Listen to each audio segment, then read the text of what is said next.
The other day, I was having a discussion with somebody who asserted that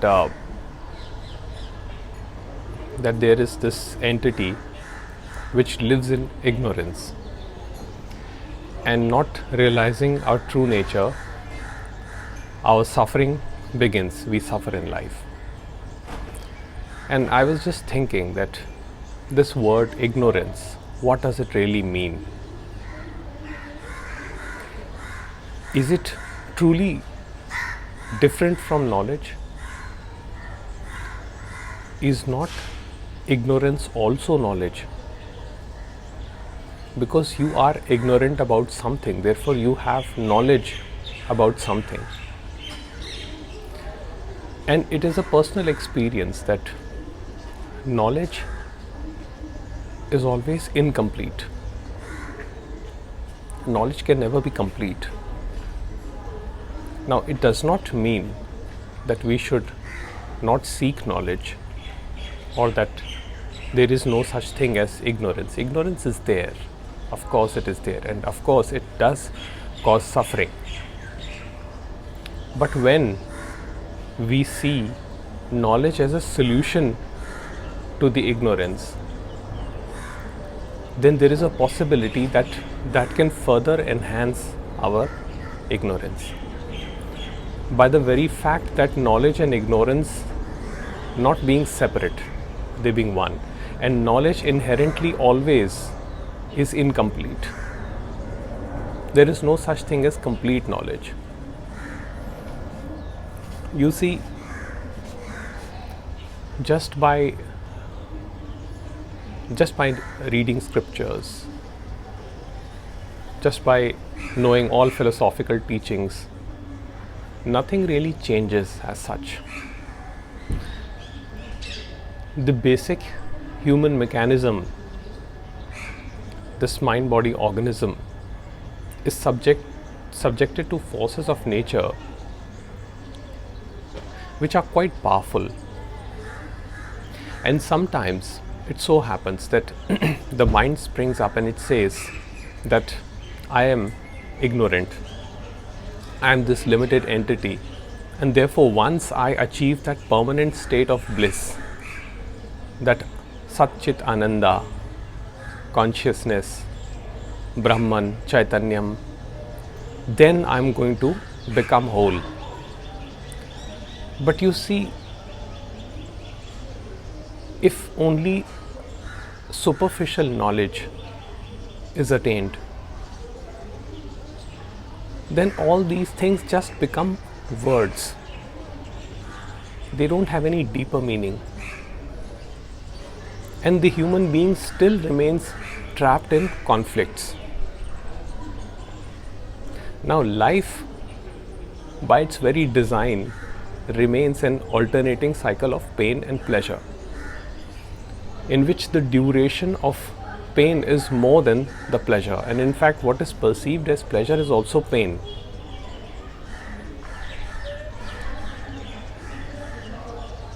So, if one sees that removal of ignorance as a mechanism to achieve something that is permanent, that itself can introduce more conflict. Because no matter what, we cannot change the course of life. As the finite mind, the finite limited entity which is living in this manifestation, we have no choice but to accept the unaltered flow of life.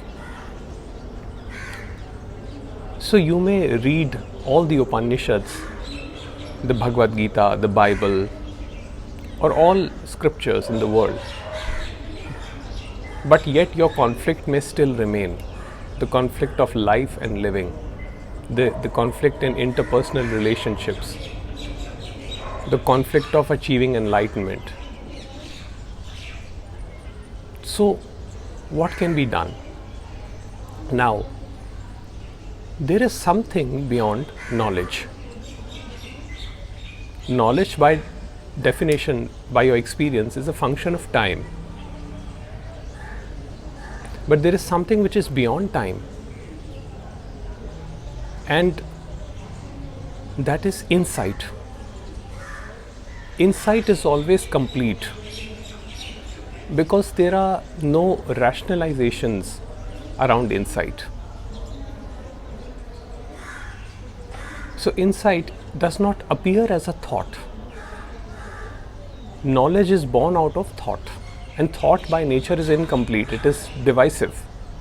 The moment I say that I believe in this, there will be someone who will counter that.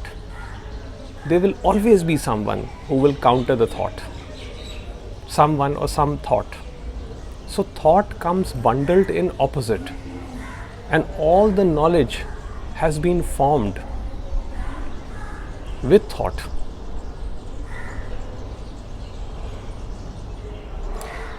And sometimes just reading scriptures or trying to attain some form of enlightenment can become a diversion from the immanent reality that is here and now. It is something very simple, very plain, very ordinary, yet so magnificent and so beautiful.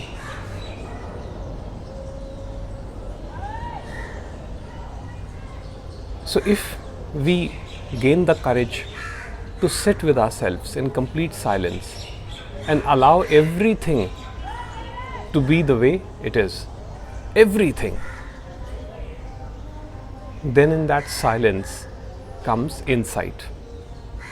Insight that is complete. That is something far beyond knowledge. As it says in the Upanishads, that the thorn of ignorance is removed by the thorn of knowledge. But then knowledge is also a thorn. So you see, if you stick to knowledge alone, the conflict, the pain still remains. So even the knowledge in the end has to be discarded. There is no ignorance apart from knowledge. The ignorance and knowledge are part of the same bundle. Of course, by no means think that I'm trying to say that you should not seek knowledge. And I'm also not saying that knowledge does not bring any relief or any happiness. Knowledge changes a lot of things. It does bring a lot of relief. But it does not eliminate conflict. To eliminate conflict, one has to look at life the way it is, rather than spinning up personal fantasies of what life should or should not be. Once the unaltered flow of life is accepted the way it is, then there can be no conflict. And that realization can only come from insight. Insight when there is complete and total acceptance of everything. When there is complete inclusion, when there is no exclusion of anything. In that beauty, in that radiance, the infinite sun shines bright.